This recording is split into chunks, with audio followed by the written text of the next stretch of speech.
Hello, welcome back to the channel, and today we'll be talking about the best defensive lines in the country. Getting closer down to the end of the series here. I believe this will be coming out on Thursday. We'll have one more video tomorrow on the best coaches. And yeah, thank you for all the support in the series. Number 10, we have the Miami, Florida Hurricanes. Shout out to you. Their defensive line is led by Leonard Taylor III. He is a defensive tackle. Coming out of high school in 2021, he was a top 10 recruit on the consensus ratings. He lived up to the hype in this season. He was a big pass rusher last year. He had a 19.5 pressure rate, which is the second best in all Power 5 D linemen last year, only trailed by Kalijah Cansey. Kalijah Cansey, he was obviously a first-round draft pick, went to the Bucks, so pretty good company there. And he has the potential to be a top defensive class guy coming out next year in this draft in 2024. So maybe I'll see him getting picked in Detroit. Alongside him at the D tackle position is Branson Dean, transfer from Purdue. And the edges alongside him are going to be Nakia Kelly and Akeem Mesidor, a redshirt transfer and a sophomore for Mr. Kelly. Pretty good edge class here. I know they've got a freshman coming in, Ruben Balin Jr. They've also got a few other guys coming in. They just flipped Elias Rudolph from Michigan. So they're looking to build the trenches out there in Miami, and that'll help definitely beef up their defense, which needs a little bit of work to step up to. Number 9, we have the Florida State Seminoles. Obviously, if you watch the other video based on linebackers and edges, a little bit of overlap in this video, but more focused on D tackles, which is why we're going to talk more about Braden Frisk, the senior transfer from Western Michigan. He was super productive for them out in the action. He had 81 pressures, which is tied for 5th among interior D linemen, which is pretty good when you're a team like the Maction, a Maction team in Western Michigan, where you're playing these really good teams. Like he played Michigan and did all right. He had 47 run stops, which is tied for 3rd. He's now obviously a big step up from Western Michigan over in the west of Michigan, down into the Panhandle in Tallahassee, Florida. So we'll see how that works out for sure. Obviously, when you think of the big transfers, you think of Jaheim Bell and Keon Coleman, and you don't really think much about Braden Frisk. But him paired alongside nose tackle Fabian Lovett Sr.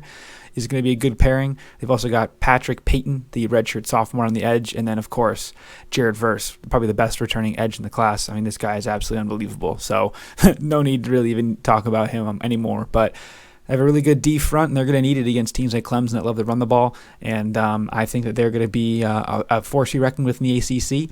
And there's a reason why they're right behind Clemson in terms of odds. At number 8, we have another team with a big edge. That is the Penn State Nittany Lions, obviously led by Chop Robinson, the transfer from Maryland. Talked about him in the other video. He came in, I think, at like 5 or 6 on my list, so real good player there. The other edge that he's going to be paired up with is Adisa Isaac, a redshirt senior. They've got Davon Elias, Hakeem Beeman, 2 D tackles. So those guys are going to be beefed up a ton. Redshirt senior, redshirt senior, redshirt senior, and Chop Robinson's a junior, but he's a pro. So you've got a lot of experience, a lot of big bodies in that line, and it's going to be a force to be reckoned with in the Big Ten for at least this year, and they'll build on it next year with a good D-line going. But this defensive front is going to be very imperative against a team like Michigan, who loves to run the ball for sure.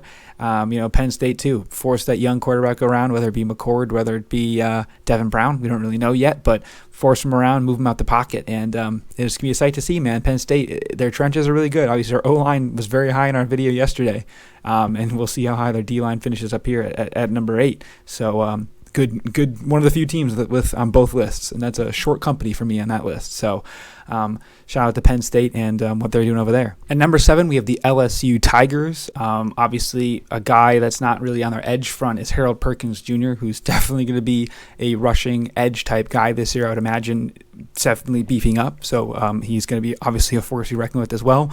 But actual edge, they've got a redshirt senior transfer from Texas, Ovi Ogufu.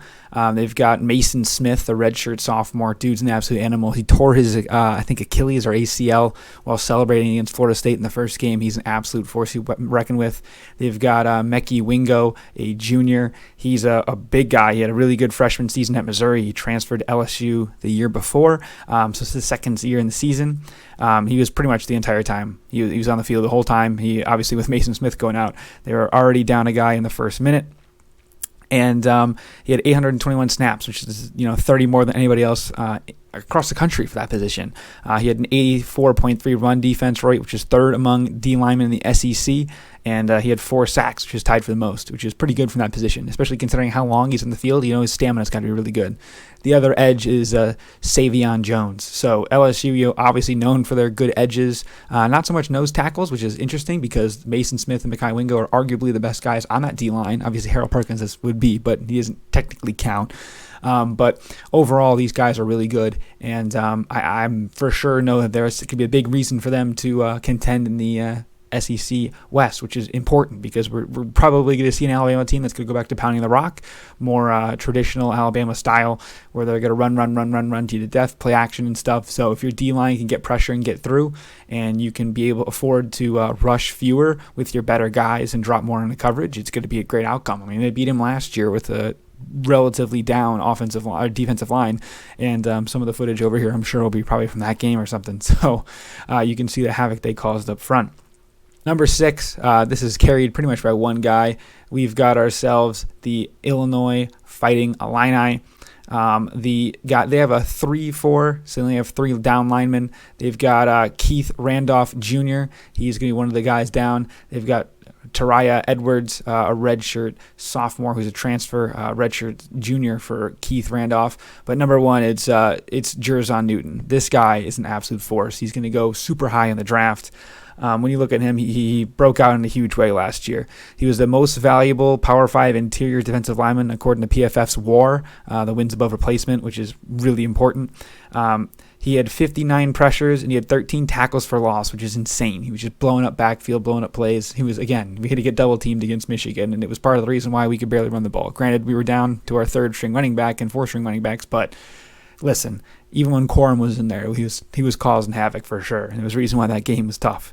But yeah, he had the most in those tackles for losses, the most in Power 5. So not a ton to add on to this really, but I'm telling you right now, this Illinois front is going to be led by him. And again, if you've only rushing, you have 3 down linemen and you're going to have to double team one of them, that's going to help you be able to drop back and with a younger secondary because you lost so many guys at the draft, which is a good thing and a bad thing at the same time. So it's good for your prestige, but bad obviously in the short term. So watch out for the Fighting Illini, and that defensive front alone could take them pretty far in the Big Ten West, which is obviously very, very bad. Coming in at number 5, quite a transition, man. A list where we've got LSU and Bama on either side of Illinois. But number 5 is the Alabama Crimson Tide.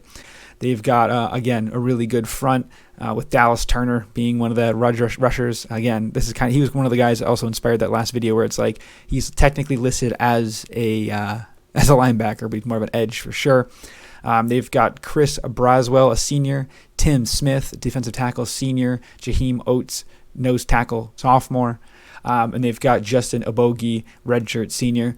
These guys are all good. The only guy really listed on any list you're going to see in your preview magazines is Dallas Turner. But again, when you're playing either side of Will Anderson, you upgraded.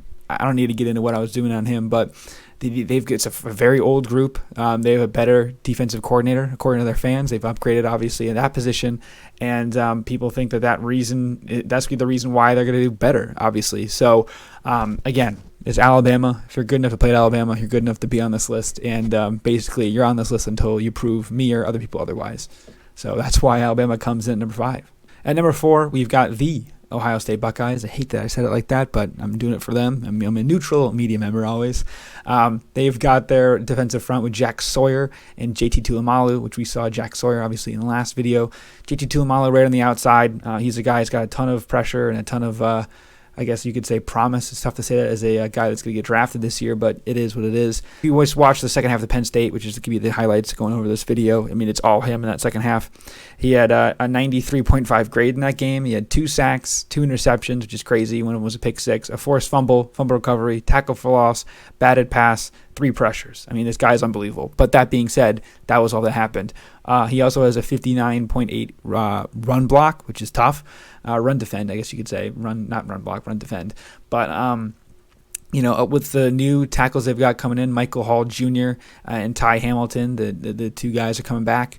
They believe that that's going to be enough to help stop, Michigan from running student body right, student body left. Even Penn State ran the ball on them for sure. So if that defensive front gets back to what Ohio State used to with putting tons of guys in the league, the Bosas, Chase Young, etc. I mean, even technically Zach Harrison got drafted to the Falcons. So if they can get back to that, then Ohio State is really going to be back on top. So watch out for that. And that's why the Buckeyes, find themselves at 4 on my list.